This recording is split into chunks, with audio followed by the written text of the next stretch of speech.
मुंबई की दहिसर पुलिस ने दो ऐसे शातिर साइबर ठगों को गिरफ्तार किया है जो फर्जी पुलिस अधिकारी बनकर डिजिटल तरीके से महिलाओं के साथ ठगी की वारदात को अंजाम दिया करते थे। कथित आरोपी डिजिटल अरेस्ट के जरिए महिलाओं को चूना लगाते थे। सबसे हैरानी की बात यह है कि कथित आरोपी लखनऊ क्राइम ब्रांच का अधिकारी बताते थे। गिरफ्तार शातिर ठगों की पहचान 24 साल के वरुण कुमार तिवारी और 32 साल के सचिन मिश्रा के रूप में हुई है।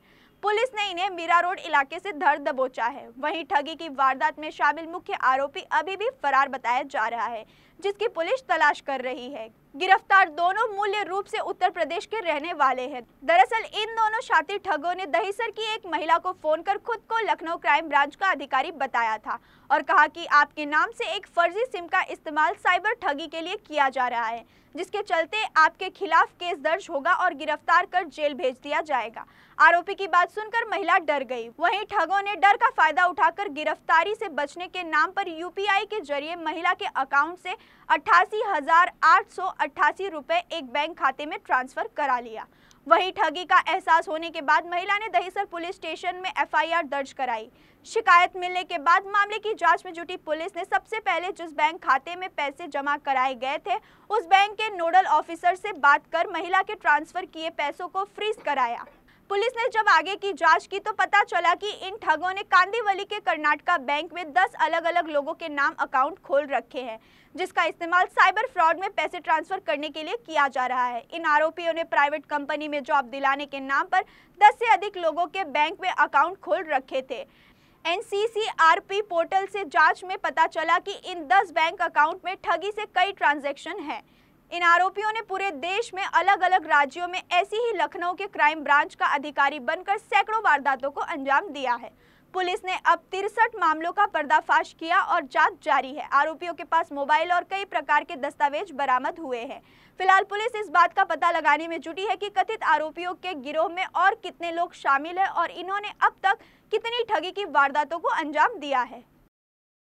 दहिसर पोलीस ठाणे या ठिकाणी 28/11/2024 रोजी 35 वर्षाची महिला आनंदनगर या ठिकाणी राहणारी पोलीस ठाण्यामध्ये येऊन त्यांनी तक्रार दिली की त्यांना सकाळी 10:30 वाजता एक लखनौवरून फोन आला आणि त्यामध्ये त्यांनी सांगितलं की आम्ही लखनऊ क्राइम ब्रँचचे अधिकारी बोलत आहे आणि तुमच्या नावाच्या सिम कार्डवरून लोकांची फसवणूक होत आहे, त्यामध्ये तुमच्यावर गुन्हा दाखल होऊन तुम्हाला अटक होऊ शकते अशी भीती घालून त्यांच्याकडून 88,888 रुपये त्यांच्या HDFC बँकेतून एका अकाउंटवर पाठवण्यासाठी त्यांना भाग पाडलं, जबरदस्ती भीती घालून। याबाबतची अशी तक्रार दिल्यावर तात्काळ आमच्या सायबर सेलचे API दांडगे आहेत आणि PSI श्रद्धा पाटील यांनी तात्काळ NCCRP पोर्टल आणि बँकेचे संबंधित बँकेचे नोडल ऑफिसर यांना संपर्क करून ती गेलेली रक्कम ही तात्काळ होल्ड केली आणि ते आपण फ्रीज केलेले आहे संपूर्ण रक्कम। अधिक तपासामध्ये अशी माहिती मिळाली की या अनुषंगाने सदरची गेलेली रक्कम ही कर्नाटक बँक कांदिवली पश्चिम या ठिकाणी सदरचे पैसे गेलेले आहेत। त्यावरून अधिक माहिती घेतली तर एक आरोपी वरुण कुमार ओमप्रकाश तिवारी 24 वर्ष याच्या नावाचं अकाउंट मिळून आलं। अधिक माहिती पुढे घेतली असता आणखी अशाच प्रकारची 10 अकाउंट्स वेगवेगळ्या नावाने सदर बँकेमध्ये ओपन केल्याचे समजले। त्याचा साथीदार असणारा सचिन संगमलाल मिश्रा हा 34 वर्षाचा आहे। हे आता रहिवासी हे मीरा रोडचे आहेत आणि मूळ राहणारे UPचे आहेत।